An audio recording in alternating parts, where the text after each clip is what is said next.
tell you about my first boyfriend. I should mention that I'm gay.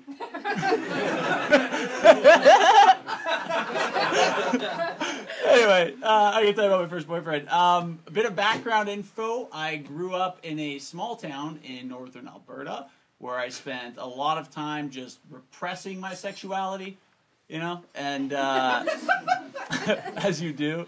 And I always knew that I was, like, interested in dudes, but then I just, like, kept that information, like, buried deep inside of me and only, like, unearthed it when I was very drunk or, like, whenever I, like, just randomly started dating a lady and trying to make it work, you know? That's usually what I really thought of it, because I was so afraid of ruining her life by, like, I didn't want to be that guy that, like, got in deep with someone and then, you know, like 20 years down the line I just, you know, switched teams or whatever, like. So luckily it never came to that, because that's not a good headspace to start a relationship in. So I was 24 when I finally actually started hooking up with dudes, like, way late in the game.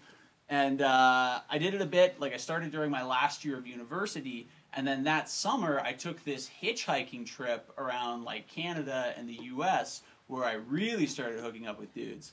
And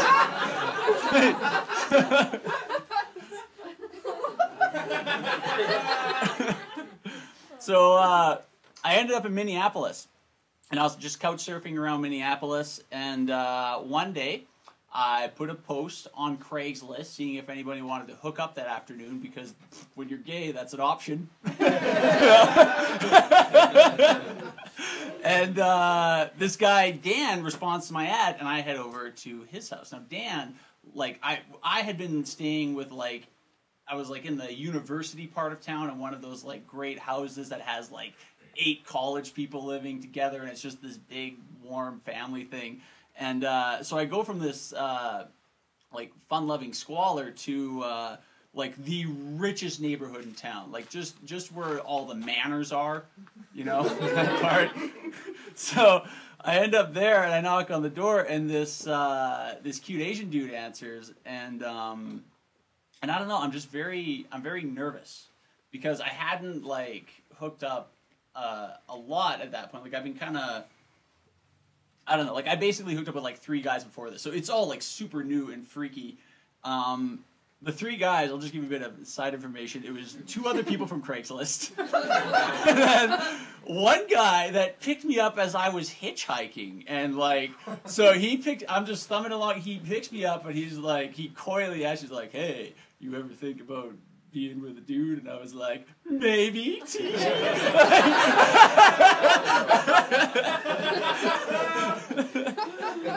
And then he gave me a blowjob, and I didn't do anything, and then he just dropped me off and kept driving. It was the craziest.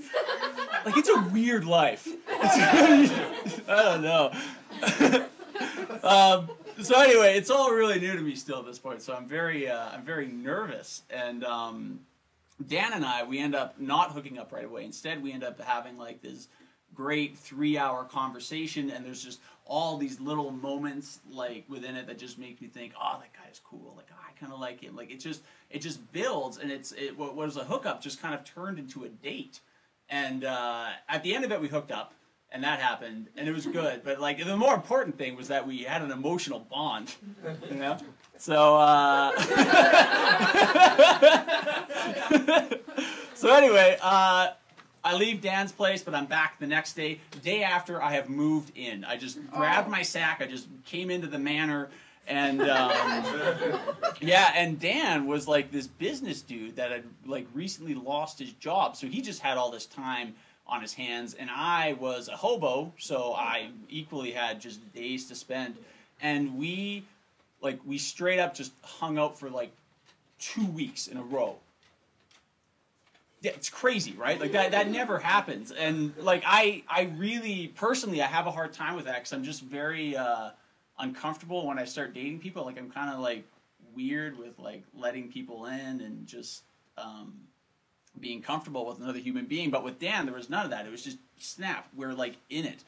And, yeah, we just had a really awesome time.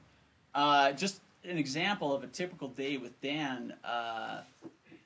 We would wake up, make homemade wonton soup, which is awesome.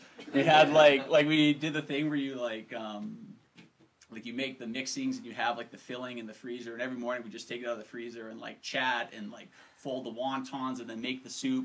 And then once we had our breakfast soup, we would go up and watch Breaking Bad. So just 2 weeks of like wonton soup and Breaking Bad.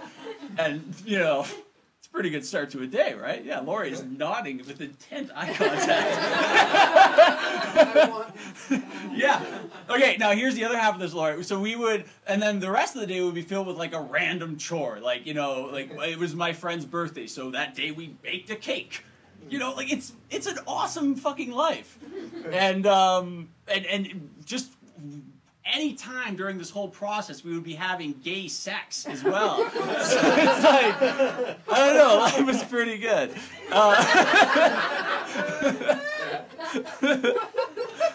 But my time is running out, right? Not like I'm not dying. I'm just like I have to go home at some point. Like, and,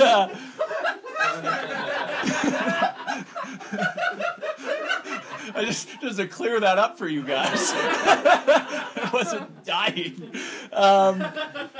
Yeah, no, and it's the weirdest reason I had to go home too, because my family are farmers.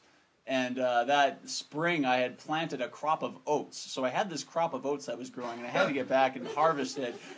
It's the weirdest story. Yeah, so I got to get home. Oh, by the way, I'm also getting home via bicycle. That's my game plan. I'm riding a bike. I swear, that's a whole other story, but I rode a bike from Minneapolis to Calgary. It's like 2,000 kilometers. What? Yeah, I'm awesome. I know. But, so anyway, that's just kind of a side thing. But the end is approaching, so me and Dan, our like daily routine starts shifting, and the chores become things like, you know, like buying a bicycle and servicing the bicycle, and like making homemade granola bars. So I have like this cheap food source that I can snack on, and just saying goodbye to all the people that I've met in the city, and this includes Dan. Somewhere in all of this, we say I love you to one another. That happens. And it's like a 2-week, we only knew each other for like 2 weeks, right? But I had like those feelings for the first time, and I learned like what it means to like love someone with your heart, like your physical heart, like, you know, when your chest has that longing for somebody. Yeah, so I was like fucking amazing. Yeah, and I'm torn between like this amazing feeling and like the practicalities of my real life, right? And I swear to him that I'm just going home for a few months, that I'll be right back, and I mean it in the moment. And then the night before I leave, Dan drops this bomb on me that he is not 31 like he said, but rather 41. Pause for effect. But, you know, I don't give a shit, because I've got chest feelings now, and I like, it's everything else is all bullshit, you know? And I'm just like in it. I like, we have this great last night together. Like, we say I love you like 20 times, and then I take off, and I promise that I will return. And I'll give you guys a piece of advice. If you ever have to make a crazy, drastic life change in the name of love, don't take a 3-week bicycle trip, because that's 3 weeks of you talking yourself out of it. You're just isolated, and your head just like nails down your heart and attacks it from every angle, and you kind of tear apart all of these feelings with logic and I don't know, just practicalities and stuff. And so as this bike trip goes on, I get more and more distant from Dan. I'm like barely calling him at all. And by the time I got home, I pretty much made up my mind. Like, it was too much crazy. Like, I could not like tell my family and friends that A, I'm gay, left field, B, I'm moving to Minneapolis, and C, it's to move in with a 41-year-old man. Like, that is a lot to swallow, you know? And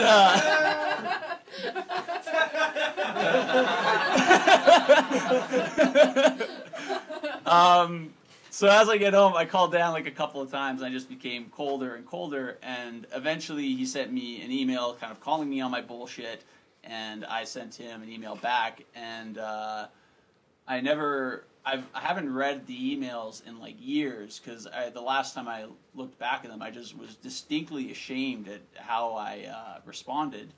So I printed them off, and I brought them here tonight. And yeah, we'll see. Happy endings, eh? Okay, so here we go. Hey, Brandon. It was great to hear your voice today. I'd be lying, however, if I said I wasn't sad after we talked. I'm a little troubled because there was something in your voice that sounded inconsistent or maybe inauthentic to the person I met and quickly grew to love. If you are truly doing all right, ignore me, but please don't ever let someone else influence who you are and cannot love. Someone as strong as you will never be happy if you aren't being true to who you are. Please keep in touch. You've drawn the lines pretty clearly, and out of respect for you, I won't cross them, but trust that our feelings for each other are very real and will always be there. It seems like a waste to let that go. Always, Dan. So, yeah, I guess I messed that up. I guess that before he emailed me, I had broken up with him. Okay, now this is my reply. Hey, Dan, I hope you don't think that I'm acting because of someone else's will, like I was forbidden to be with you by my parents or something. That is not what this is about. I just lost my certainty about you, and this being the right move to make. I had really strong feelings about you too, but right now I feel incredibly driven to make some cash and put it, and put it into the farm. That didn't happen. And going to Minneapolis will not help me reach that goal. But I'm self-aware. That's a really asshole thing to say. I'm choosing cash over us, but I'm afraid that if I head your way, I'll lose focus on farming.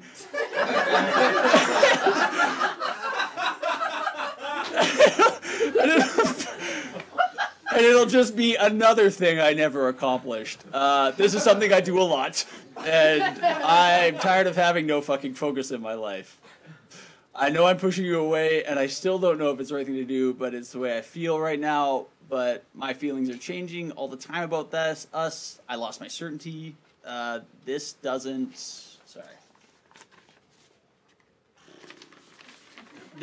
change what we had in Minneapolis. That still exists, strong as ever, but I've shifted since then. I think it's better that we just be lovers and not in a relationship. Ugh.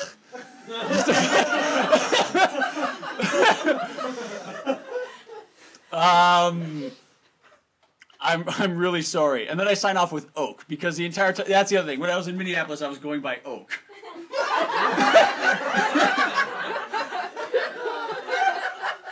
And that's my story, you guys.